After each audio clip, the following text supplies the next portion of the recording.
Hello friends, welcome back to my channel Gyan Sankalp. तो friends, ये हमारा इंटरनेशनल पॉलिटिक्स की क्लास है जिसमें आज हम करने वाले अंतर्राष्ट्रीय संबंध की राजनीति में अर्थव्यवस्था, जिसमें ग्लोबलाइजेशन की टॉपिक आज हम करेंगे।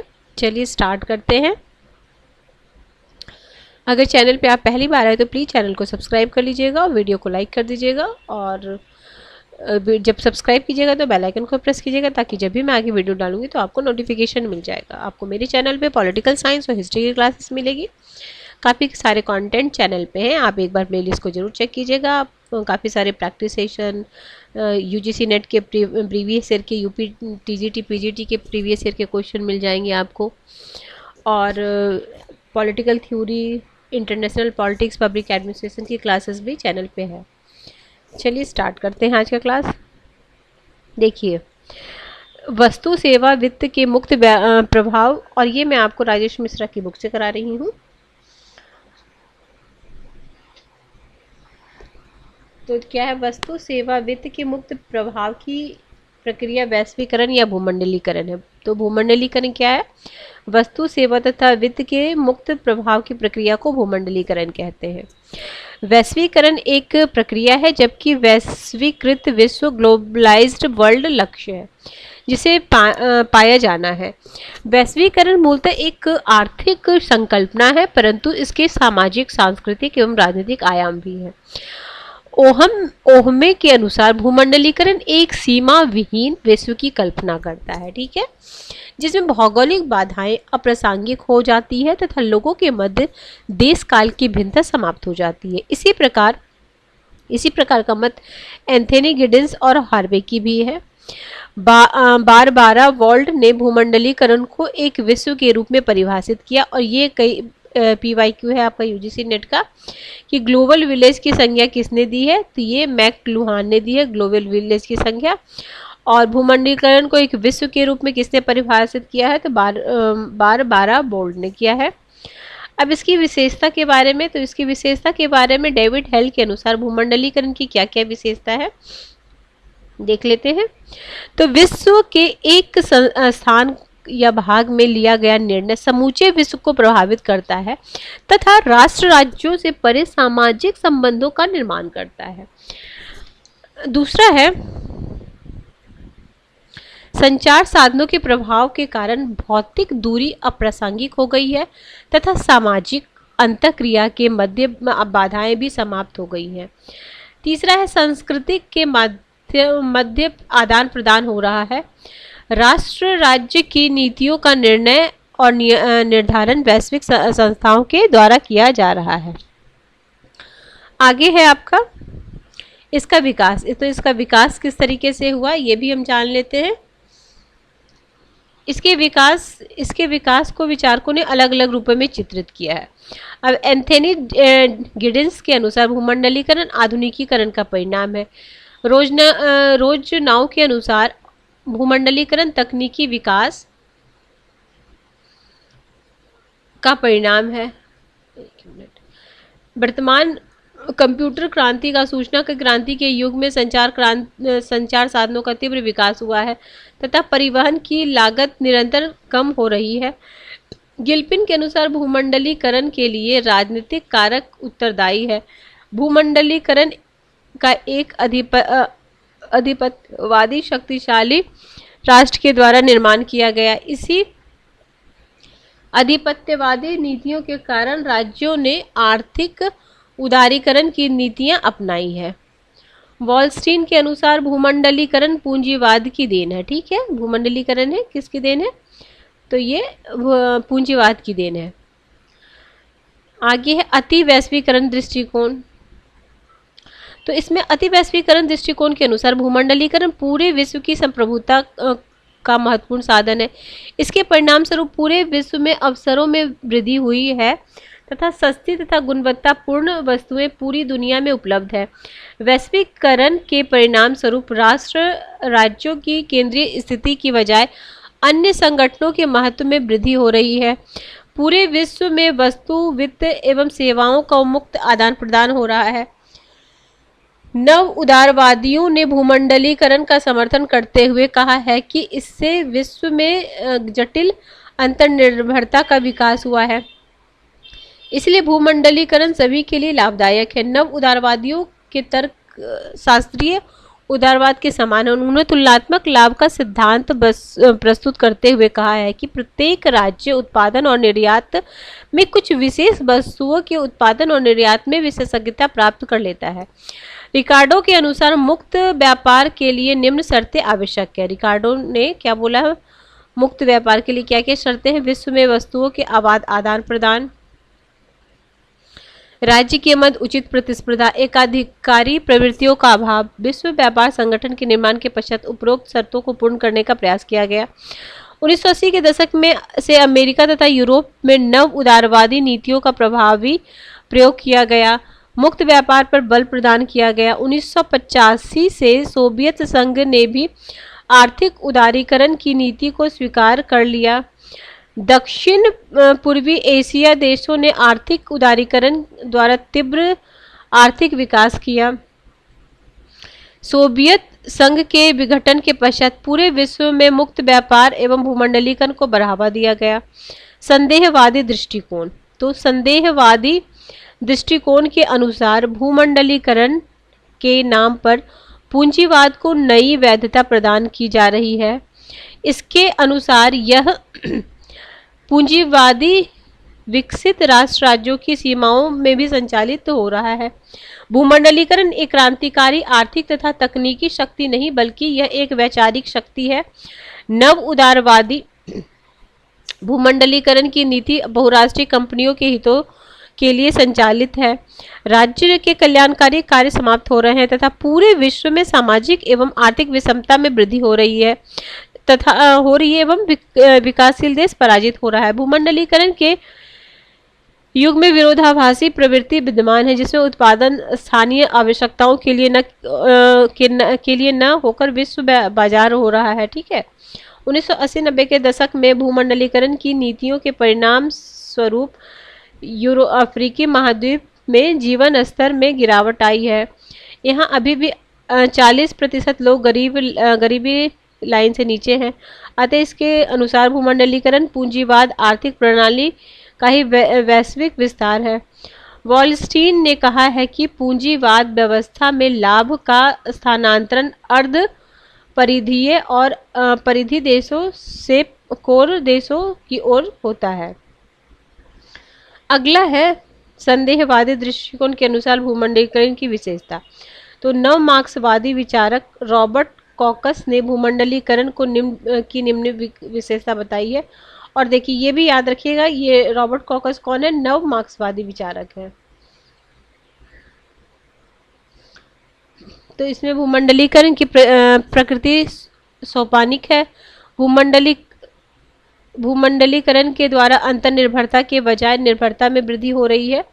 आर्थिक शक्तियों का केंद्रीकरण चुनिंदा औद्योगिक देशों में हो रहा है। इसमें अमेरिका, जापान और यूरोपीय यूनियन के देश है। भूमंडलीकरण से तीसरे दुनिया के देशों को हानि हो रही है। अमेरिका जैसे महाशक्तियों द्वारा विश्व में यह वैचारिक असहमति उत्पन्न करने का प्रयास हो रहा है।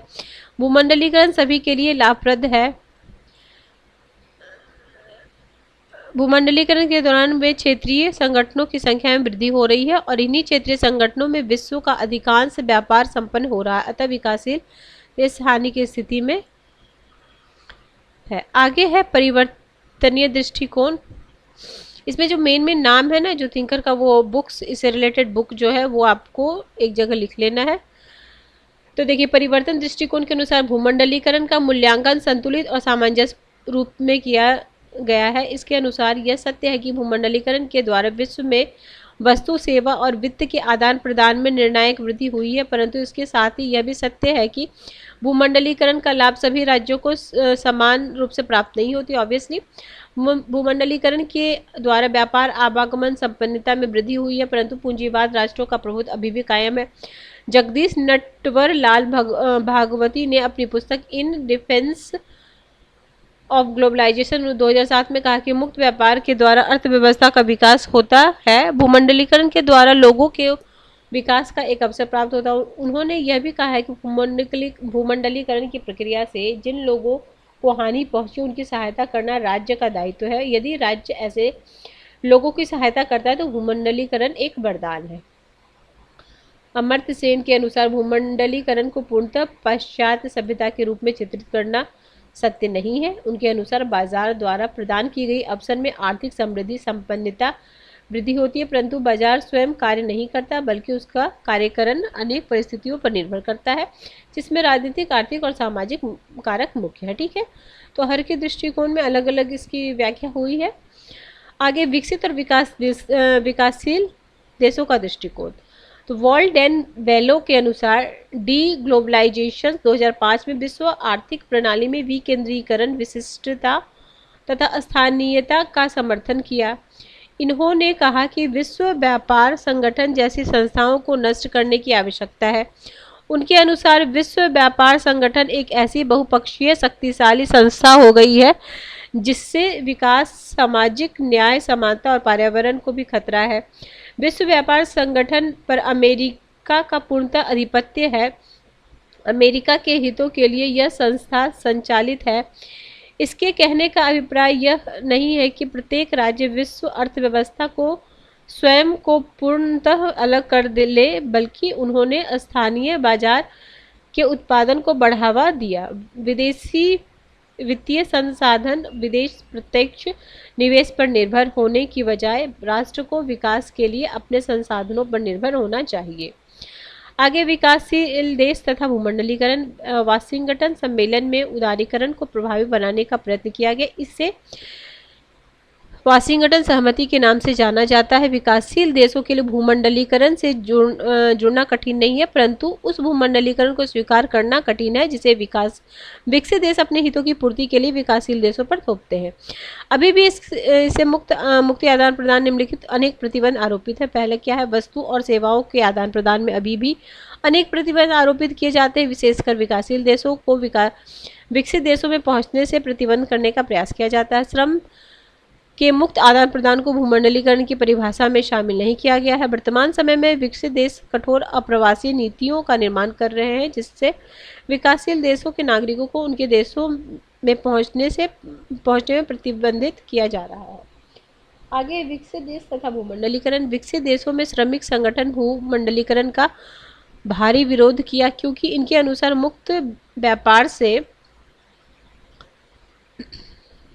विकसित देशों की कंपनियां अपना उत्पादन विकासशील देशों में स्थानांतरित कर रही है क्योंकि विकासशील देशों में श्रम सस्ता है। उदाहरण स्वरूप अमेरिका और मैक्सिको के मध्य मुक्त व्यापार समझौता पर अमेरिका का विरोध हुआ है क्योंकि मैक्सिको में मजदूर सस्ते हैं। विकसित देशों में श्रमिक संगठन पूरी दुनिया में एक सामान्य न्यूनतम श्रम मानक स्थापित करने के समर्थक है। विकसित देशों में भूमंडलीकरण का विरोध पर्यावरण संरक्षण के आधार पर भी किया जा रहा है। उदाहरण के लिए सिएटल बैठक का विरोध अनेक पर्यावरणीय संगठनों द्वारा किया गया। विकसित देशों की पक्षपातपूर्ण नीति। अब क्या क्या इसकी पक्षपातपूर्ण नीति है, उसके बाद है आपका क्या क्या इसमें और है, संरचनात्मक समायोजन कार्यक्रम तथा विकासशील देश है। आगे बहुराष्ट्रीय कंपनी एवं विकासशील देश। वर्तमान आर्थिक मंदी। फिर वर्तमान आर्थिक मंदी भूमंडलीकरण का प्रभाव क्या क्या रहा है। ठीक है, भूमंडलीकरण और राष्ट्र राज्य भूमंडलीकरण के सर्वसमावेशी बनने के उपाय। और जो इम्पोर्टेंट है आपके लिए वैश्विक पर्यावरण शासन। चलिए जो इम्पोर्टेंट है वो मैं आपको बताते जाती हूँ ताकि देखिए। अब ये पक्षपातपूर्ण नीति है, इसमें देख लेते हैं क्या है। विकसित देश अपने हितों को संरक्षित करने के लिए आज भी पक्षपातपूर्ण नीति अपनाता। उदाहरण के लिए अमेरिका एवं विकसित देश अपने यहाँ भारी घाटे का बजट पेश करते हैं जबकि विकासशील देशों को सलाह देते हैं कि वे उदारीकरण और निजीकरण की नीति का पालन करें। आर्थिक मंदी से उबरने के लिए अमेरिका ने अपने औद्योगिक क्षेत्र में एक बड़ा आर्थिक पैकेज प्रदान किया जबकि वे विकासशील देशों से सब्सिडी समाप्त करने हेतु दबाव डालता। मुक्त व्यापार के संचालित करने वाली सभी संस्थाओं में विकसित देशों का भी प्रभुत्व है, इसलिए इन संस्थाओं की नीतियां सदैव विकसित देशों के पक्ष में होती है। विकसित देश कृषि के क्षेत्र में भारी सब्सिडी प्रदान करते हैं, जबकि अंतर्राष्ट्रीय मुद्रा कोष द्वारा संरचनात्मक समायोजन कार्यक्रम के अंतर्गत विकासशील देशों पर सब्सिडी समाप्त करने का दबाव डाला जा रहा है। विकसित देश विकासशील देशों के व्यापार को प्रतिबंधित करने के लिए गैर व्यापारिक मानकों का प्रावधान करते हैं। उदाहरण के लिए सम पर्यावरण मानकों को लेकर विकासशील देशों में निर्यात प्रतिबंध करना, क्योंकि विकासशील देशों में श्रम सस्ता है जबकि विकसित देशों में महंगा, लेकिन वे तकनीकी रूप से दक्ष है, इसलिए विकसित देश मुक्त व्यापार का नारा देते हैं, जबकि विकासशील देश ने मुक्त व्यापार के साथ उचित व्यापार का नारा भी दिया। महत्वपूर्ण तथ्य है कि पहले विकसित देशों ने विकासशील देशों को वरीयता व्यापार की सुविधा देने का निर्णय किया, परंतु व्यावहारिक रूप से वरीयता व्यापार के बजाय संरक्षणकारी नीतियों का प्रयोग किया गया। आगे है देखिए क्या संरचनात्मक समायोजन कार्यक्रम में विकास मिलता है। अंतर्राष्ट्रीय मुद्रा कोष IMF द्वारा संचालित संरचनात्मक समायोजन कार्यक्रम के अंतर्गत विकासशील देशों को सहायता के बदले कड़ी शर्तों का पालन करना पड़ता है। अतः विकासशील देशों के अनुसार अंतर्राष्ट्रीय मुद्रा कोष की भूमिका एक मौद्रिक बैंक से बढ़कर विकास बैंक की भांति होनी चाहिए। अंतर्राष्ट्रीय मुद्रा कोष के द्वारा आरोपित शर्तों के कारण विकासशील देशों के कल्याणकारी कार्य प्रभावित होते। अंतर्राष्ट्रीय मुद्रा कोष के अनुसार संरचनात्मक समायोजन कार्यक्रम लागू करने में स्थानीय परिस्थितियों की पूर्ण अवहेलना होती है तथा पूरी दुनिया में एक ही प्रकार के कार्यक्रम थोपे जाते हैं, इसलिए ये कार्यक्रम विफल हुए। विशेषज्ञों के अनुसार अफ्रीकी महादेश संरचनात्मक समायोजन कार्यक्रम विफलता का मरुस्थल बन गया। अंतर्राष्ट्रीय मुद्रा कोष द्वारा प्राप्त सहायता राजनीतिक मानदंडों के आधार पर तय हुआ। बहुराष्ट्रीय कंपनियां तथा विकासशील देश। भूमंडलीकरण के युग में बहुराष्ट्रीय कंपनियों द्वारा विकासशील देशों की आर्थिक नीतियों को प्रभावित हो रही है, क्योंकि विकासशील देशों की अपनी घरेलू नीतियों को संरक्षित करने की आवश्यकता है। 90% से ज़्यादा बहुराष्ट्रीय कंपनियों का मुख्यालय विकसित देशों में है। विकासशील देशों में प्राप्त होने वाली लाभ भी विकसित देशों को स्थानांतरित हो जाती है। विकासशील देशों के विकल्प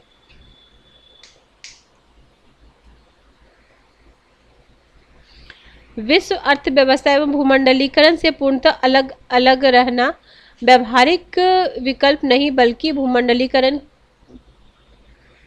के साथ सतर्क रूप से जुड़ने की आवश्यकता है। सतर्क रूप से जुड़ने का अभिप्राय है किन क्षेत्रों में अर्थव्यवस्था का एकीकरण विश्व अर्थव्यवस्था के साथ किया जाए। इस प्राथमिकता का निर्धारण विकासशील देश स्वयं करें। भूमंडलीकरण अपनाने का अभिप्राय यह नहीं है कि अर्थव्यवस्था को पूर्णतः बाजार के हवाले कर दिया जाए। विकासशील देशों को भूमंडलीकरण से जुड़कर इसमें व्याप्त अधिपत्यवादी प्रवृत्ति के विरुद्ध सामूहिक संघर्ष करना चाहिए। इसे पारदर्शी और तार्किक बनाने के लिए संघर्ष करना चाहिए। आगे है आपका भूमंडलीकरण देश। विकासशील देश भूमंडलीकरण से भयभीत नहीं, बल्कि विकसित देशों के समक्ष भूमंडलीकरण के नाम पर विकसित होने की आधिपत्य नीति समस्या। दक्षिण कोरिया, ताइवान, हांगकांग, चीन जैसे देशों ने अपने चयनात्मक रूप से भूमंडलीकरण को जोड़ा है। वर्तमान आर्थिक मंदी के दौरान चीन और भारत की अर्थव्यवस्था सबसे कम प्रभावित हुई, क्योंकि इन देशों में भूमंडलीकरण से स्वयं को चयनित रूप से जोड़ा है। आगे है आर्थिक मंदी। तो ये रोजर अल्टमैन के अनुसार समकालीन आर्थिक मंदी के परिणामस्वरूप उदारीकरण की प्रक्रिया पर विराम लग रहा है। आगे जो इम्पोर्टेंट वही देखिए, वर्तमान आर्थिक संकट भूमंडलीकरण विगत एक मिनट, ये तो इम्पोर्टेंट नहीं, ये वाला इम्पोर्टेंट देखिए, भूमंडलीकरण को सर्वसमावेशी बनाने के उपाय क्या क्या किए गए हैं। तो देखिए, अंतर्राष्ट्रीय मुद्रा कोष 21वीं सदी में विकासशील देशों को के बढ़ते महत्व को इसमें उचित